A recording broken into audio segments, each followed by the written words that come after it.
Depuis le mois de septembre, cette chaîne a donné la parole à 3 médecins, dont une neurologue et 2 anciens internes. Rien qu'en voyant ces 2 derniers, tu comprends pourquoi le bâtiment des internes de la Timone est situé à proximité de la morgue. Là au moins, ils ne tueront personne. 2 avocats, mais parce qu'on a évoqué sa ressemblance avec Fernandel, maître Grimaldi nous poursuit dans tous les sens du terme.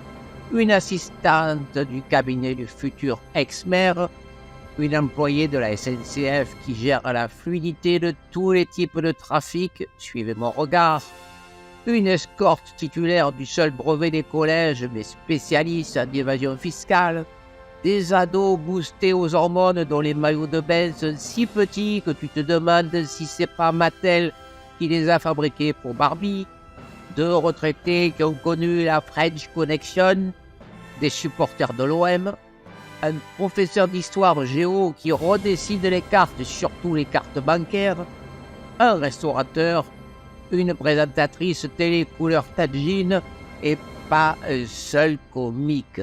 À Marseille, la ville du pétomane du boulevard Chave, qui a entonné au clair de la lune de tout son cul, je veux dire de tout son cœur, une spécialité qui fut reprise par le regretté Bruno Carène.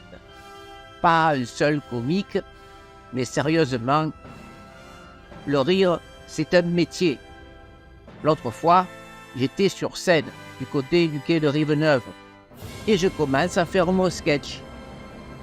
Je raconte, c'est l'histoire d'une mère juive dont le fils de 33 ans n'est toujours pas marié. Et à ce moment-là, j'entends la voix d'une femme qui me dit « Eh, laisse tomber, Gary, celle-là, elle n'est pas drôle du tout. » C'était la bonne mère.